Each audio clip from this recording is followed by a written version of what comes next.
అందరికీ నమస్తే. Welcome to Bindusri world. ఇంకా నైట్ పడుకునే ముందు ఇలా పప్పు అయితే నానబెట్టేసుకుంటున్నాను దోసల కోసం అనేసి. ఇంకా మొన్న నానబెట్టుకున్న ఇడ్లీ పిండి అయితే అయిపోయిందండి. ఇంకా అందుకోసమని ప్రొద్దున్నే టిఫిన్ ఏమీ లేదు అనేసి ఇంకా దోసలకైతే నానబెట్టేసుకుంటున్నా. ఇంకా చాలామంది దోసలకి నానబెట్టేటప్పుడు అటుకులు వేస్తారు, అవి వేస్తారు, ఇవి వేస్తారు. నేనైతే ఏమి వేయను, సింపుల్గా అయితే నానబెట్టేస్తాను. అయినా దోసలు చాలా బాగా అయితే వస్తాయన్నమాట. నేను ఫస్ట్ ఏంటంటే ఒక 2 కప్పులు మినపప్పు తీసుకున్నానా, అలాగే 3 కప్పుల బియ్యం అయితే తీసుకున్నానండి. అలాగే ఒక టేబుల్ స్పూన్ మెంతులు అయితే వేసుకున్నాను. ఇంకా బియ్యము, మెంతులు ఒకసారి అయితే కడిగేసి ఇలా వాటర్ పోసి నైట్ అంతా వదిలేస్తాను. ఇంకా ప్రొద్దున్నే చక్కగా వీటిని అయితే కడిగేసుకుంటాను. ఓవర్ నైట్ మనకి నానింది అంటే సరిపోతుందండి పప్పు. ఇంకా అందుకోసమనే పడుకోబోయే ముందు ఇలా నానబెట్టేశాను.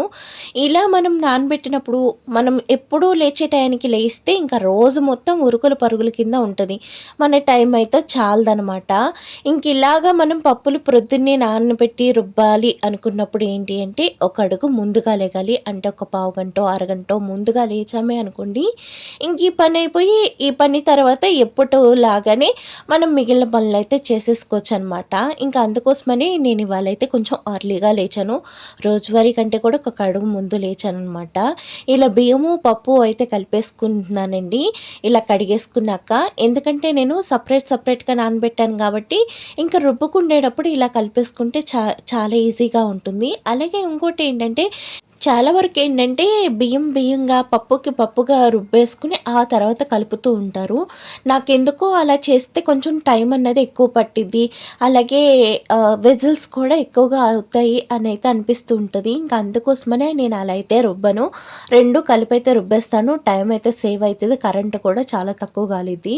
ఇంక ఇలాగ పప్పు రుబ్బుకునే ముందు కొద్దిగా వాటర్ అయితే వేస్తున్నాను. ఎందుకంటే నేను బియ్యం వేసి గ్రైండ్ చేస్తున్నాను కాబట్టి అందుకోసమని ముందుగా కొద్దిగా వాటర్ వేసి ఇలాగా పప్పు అయితే వేస్తాను. అయినా ఒక్కోసారి అయితే స్ట్రక్ అవుతూ ఉంటుంది. ఇంకా స్ట్రక్ అయినా సరే నేను ఇలా ఒక్కోసారి చేత్తో అనేస్తూ ఉంటే నార్మల్గా టర్న్ అయిపోతుందన్నమాట. అలాగే ఇలా స్ట్రక్ నాకు ఒక్కదానికి అవుతుందా లేదంటే యాక్చువల్గా అందరికీ ఇలాగే స్ట్రక్ అవుతుందా అన్నది నాకైతే తెలియదు. ఒకసారి ఎవరైనా చూసి ఇది ఇది మాకు స్ట్రక్ అవ్వదు అంటే కనుక ఒకసారి కామెంట్ చేయండి. నేను ఎక్కడైనా ఇది రిపేర్ ఏమైనా ఉందేమో చూయించుకుంటాను. నాకు ఇడ్లీ పిండి అలాగే గారెపిండి గ్రైండ్ చేసేటప్పుడు ఇబ్బంది ఉండదండి. ఓన్లీ దోస పిండికి ఇబ్బంది అయితే వస్తది. ఇంకా ఫస్ట్ అయితే గ్రైండ్ చేసుకున్న పిండి అయితే ఒక గిన్నెలోకి అయితే తీసేసుకున్నాను. తర్వాత మరలా పప్పు అయితే వేశాను. నాకైతే 2 వాయిలు పప్పు అయితే వచ్చిందనమాట. ఇంకా అందుకోసమని 2 రిప్పులు అయితే వేస్తాను. ఈ పప్పు అది నలిగేలోపుగా ఏంటంటే నేను దొండకాయ ముక్కలు అయితే కట్ చేసుకుని అయితే పెట్టేసుకున్నానండి. వాళ్ళ పాపకి లంచ్ బాక్స్లోకి దొండకాయ వేపుడు అయితే చేద్దాం అనుకుంటున్నా. నాకు చాలా పెద్ద పని దొండకాయ కట్ చేయటం. ఎందుకంటే 4 చీరికలుగా చేసి మళ్ళీ వాటిని ఉల్లిపాయలా సన్నగా కోసి అలా అయితే చేస్తానన్నమాట. అలా కట్ చేసేటప్పుడైతే చాలా ఎక్కువ టైం పట్టిద్ది. ఇలాగ గ్రైండర్లో కడిగిన వాటర్ కూడా వేసేసుకున్నా. ఇలా 2 విజిల్స్లో అయితే పప్పు అయితే స్టోర్ చేసేసుకుంటానండి. ఇలా ఫ్రిడ్జ్లో పెట్టేసుకుంటాను. ఇంక ఇప్పుడు అయితే దొండకాయ వేపుడు కోసం అనేసి దొండకాయలు ఈ విధంగా కట్ చేసుకుని అయితే పెట్టుకున్నాను అనమాట. అలాగే మూకుల్లో ఆయిల్ వేసి ఆయిల్ వేడెక్కాక ఒక 5 వెల్లుల్లి రెబ్బలు, అలాగే ఆవాలు, పొట్టు మినపప్పు, జీలకర్ర అయితే వేసుకుని చక్కగా వేపుకోవాలండి. మనకి వెల్లుల్లిపాయ అనేది బాగా మంచి రంగు వచ్చేదాకా వేపుకోవాలి. ఆ తర్వాత 2 కరివేపాకు రెబ్బలు కూడా వేసుకుని ఈ కరివేపాకు పోపు అంతా బాగా వేగాక ఇప్పుడు కట్ చేసుకున్న దొండకాయ ముక్కలు కూడా వేసుకోవాలన్నమాట. దొండకాయ ముక్కలు వేసుకుని ఒకసారి అయితే కలిపేసుకుంటున్నాను. అలాగే ఇందులోనే రుచికి సరిపడగా సాల్ట్ అన్నది వేసేస్తున్నా. దొండకాయ త్వరగా మగ్గడంతో పాటు ఉప్పు అన్నది దొండకాయకి పట్టిద్దండి. దొండకాయ అంత చక్కగా మగ్గిపోయాక మనం ఉప్పు వేసామంటే దొండకాయకి ఉప్పు పట్టదు. అందుకని ముందుగానే దొండకాయలో ఉప్పు అన్నది వేసేసుకోవాలి. అలాగే నేను రైస్ కడుగుతున్నానండి. రైస్ కడిగేసి పొయ్యి మీద పెట్టేసుకుంటే ఇటు దొండకాయ వేపుడు అయ్యేలోపుగా నాకు రైస్ కూడా కుక్ అయిపోద్ది. ఇంకా పాప స్కూల్కి పంపించే ముందు పనులన్నీ కూడా ఇలాగే హడావిడిగా చేసేసుకుంటాను. అదే పాప వెళ్ళాక పనులు అనుకుంటే ఒక అడుగు అటు ఇటు అయినా పర్లేదు. కానీ తనకి ఏంటంటే టైం టు టైం కాబట్టి ఇంక అందుకని ఇంత గబగబా అన్ని పనులైతే చేసుకుంటూ ఉంటాను. ఇంకిప్పుడేంటంటే ఒకసారైతే దొండకాయని గూడా కలిపేసుకుంటున్నాను. ఇలా మధ్య మధ్యలో కలుపుతూ ఉండాలండి. ఎందుకంటే మనం చాలా సన్నగా కోసాం గాబట్టి, ఇలా మధ్య మధ్యలో కలుపుతూ ఉన్నామంటే మనకి అడుగు పట్టకుండా ఉంటుంది. ఇంక ఈలోపుగా పప్పు మీద మూతైతే పెట్టేసుకొని, ఇక్కడైతే ఇది గ్రైండర్‌నైతే క్లీన్ చేసేసుకుంటున్నాను. ఇలా ఎప్పుడూ చేయనండి. అట్టుపిండి రుబ్బినప్పుడు మాత్రమే ఇలా కడుగుతూ ఉంటాననమాట. క్లీన్ చేసుకుంటూ ఉంటాను. ఎందుకంటే అట్టుపిండి తీసేటప్పుడు మొత్తం గ్రైండర్ మీద పడిపోతూ ఉంటుంది. ఇంకా అందుకోసమనేసి ఇంకా అట్టుపిండి రుబ్బినప్పుడు ఇలా ఒకసారైతే క్లీన్ చేసేసుకుంటాననమాట. ఇలా క్లీన్ చేసేసుకున్నాము అంటే నీట్‌గా ఉంటది. నాకు ముగ్గులేయటం అంటే ఎంత ఇష్టమో అన్నది మీరు ఈ గ్రైండర్ చూస్తేనే అర్థమైపోద్ది. మా వారు వైట్ మార్కర్ తోటి అలా అయితే మొత్తం అంతా చేసేసాననమాట. ముగ్గులు వేసేసాను. ఇప్పుడు ఇక్కడ ఒకసారంతా నీట్‌గా తుడిచేసుకుంటున్నాను. మనం గ్రైండ్ చేసేటప్పుడు ఏమైనా కింద కొంచెం పప్పు, బియ్యము పడినా సరే ఇలా ఒకసారి క్లీన్ చేసేసుకున్నామంటే ఈ ఏరియా అంతా కూడా నీట్‌గా ఉంటది. మళ్ళా తర్వాత మనం ఏ పని చేసుకున్నా చాలా హాయిగా ఉంటుంది. అదే మనం క్లీన్ చేయకుండా ఉంచేసుకున్నామే అనుకోండి, అది మొత్తం అంతా చికాకుగా ఉంటుందనమాట. ఇంక అందుకే ఒకసారి క్లీన్ చేసుకొని ఇలా అయితే ముగ్గయితే పెట్టేసుకుంటున్నాననమాట. ఈ డిజైన్ మా చిన్నప్పుడు అయితే చాలా ఫేమస్. ఇప్పుడు రకరకాలొచ్చినాయి గానీ, మా చిన్న టైంలో అయితే ఇదే డిజైన్ అనమాట సైడ్. ఇంకా ఆ డిజైన్ ఏసామంటే ఇంక ముగ్గంతా అందమే అందం. ఇంక ఇలాగ మరొకసారి దొండకాయ ముక్కలనైతే కలిపేసుకుంటున్నాను. ముగ్గులు చాలా బాగా వచ్చినోళ్ళకే తెలుస్తాయి. అయి అసలు లతలు ఎలా ఎయ్యాలి ఏంటి అన్నది. ఇంకిప్పుడు ఈ పొట్టు మినపప్పు పొట్టు ఉంది కదండీ! ఈ పొట్టునైతే ఏం చేశానంటే తీసుకెళ్ళి మొక్కల కాడ అయితే వేసేసుకున్నాననమాట.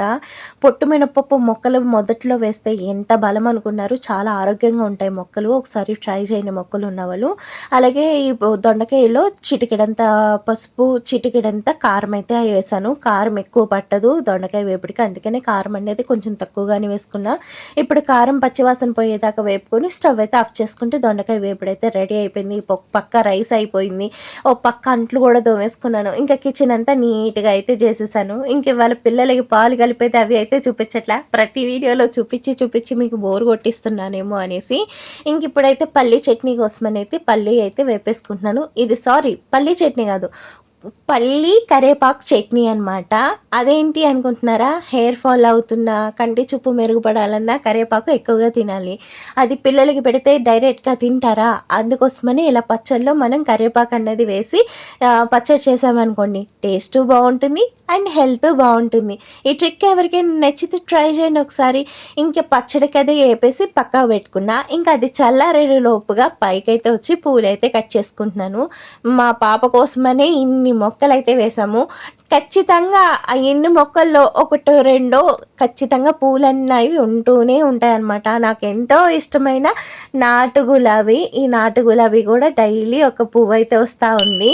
ఇంక నేనైతే ఈ పెద్ద మొక్క నుంచి చాలా బ్రాంచెస్ అయితే తయారు చేశాను. అవి కూడా నాటేసుకున్నాను. అవి కూడా చక్కగా మొగ్గలతో ఉన్నాయన్నమాట. మనకి నాటు గులాబీ కూడా బాగా పూస్తుంది. ఇంకైతే పైనుంచి అయితే వచ్చేసాను. ఈ లోపుగా నాకు కర్రీ రెడీ అయిపోయింది. అంటే చల్లారిపోయింది కదా! ఇంకా పాపకైతే లంచ్ బాక్స్‌లోకి కలిపైతే పెట్టేసుకుంటున్నాను. ఇంక ఈ లోపుగా పాపకి జల్లేయించటము, దాన్ని స్నానం చేపిచ్చటము, ఇంక ఈ పనులన్నీ అయిపోయినాయన్నమాట. తనకి టిఫిన్ తినిపించడం కూడా అయిపోయింది. ఇంకా లంచ్ బాక్స్ ఒకటి ప్యాక్ చేసేసుకున్నాను అంటే గనక నాకు ఇంక ఇక్కడితో పనైతే అయిపోయిందనమాట. ఇంక కిందకెళ్ళి తను బస్ ఎక్కిచ్చేస్తే ఇంకా 10 నిమిషాలు హమ్మయ్య అని కూర్చోవచ్చు. ఇంకా పిల్లలు స్కూల్‌కి వెళ్ళేటప్పుడు ఇంక ఉరుకులు పరుగులు పెట్టక తప్పదు కదా! ఇలా ఉరుకులు పరుగులు పెడితేనే మనకి పనులన్నవి తెములుతూ ఉంటాయి. ఇంకిప్పుడైతే నేను పల్లీ చట్నీ కోసమనేసి పల్లీలైతే గ్రైండ్ చేసేసుకుంటున్నాను. కరివేపాకంతా ముందైతే ఎక్కువగా తీసుకున్నాను. అలాగే ఇందులోనే రుచికి సరిపడగా సాల్ట్ వేసి అయితే గ్రైండ్ చేసేసుకున్నా. టేస్ట్ అయితే ఎంత బావుంటుందో అసలు ఆ పచ్చడి మూత తీస్తూ ఉంటేనే మంచి అరోమా అయితే వస్తుందనమాట. ఇంకా అటు దోసపిండి అయితే కలిపేసుకుంటున్నాను. ఉప్పు వేసి కొద్దిగా పలచగా అయితే దోసపిండినైతే చేస్తున్నాననమాట. ఇలా దోసపిండి కావాల్సినంత కన్సిస్టెన్సీలో కలుపుకుంటేనే మనకి దోస అన్నది బాగా వస్తది. ఇంకా ఇక్కడితో అయితే వీడియోనైతే ఎండ్ చేసేస్తున్నాను. ఎందుకంటే ఈ వీడియో ఇక్కడ తర్వాత ఆగిపోయిందనమాట. నేను దీని తర్వాత ప్రాసెస్ అయితే చూపించాలి అనుకున్నాను గానీ అండ్ నా ఫోన్‌లో బ్యాటరీ అయిపోవటం వల్ల ఫోన్ అయితే ఆగిపోయింది. ఇంకా పాప వెళ్ళే టైం కాబట్టి హడావిడిలో ఇంకా మిగిలినది వీడియో అయితే నేను తీయలేకపోయాననమాట. ఇంకా అందుకోసమని ఇక్కడ దాకే ఉంది. ఈ వీడియో నచ్చితే లైక్ చేయండి, షేర్ చేయండి, సబ్స్క్రైబ్ చేయండి. స్కిప్ చేయకుండా చూసినందుకు థాంక్స్ ఫర్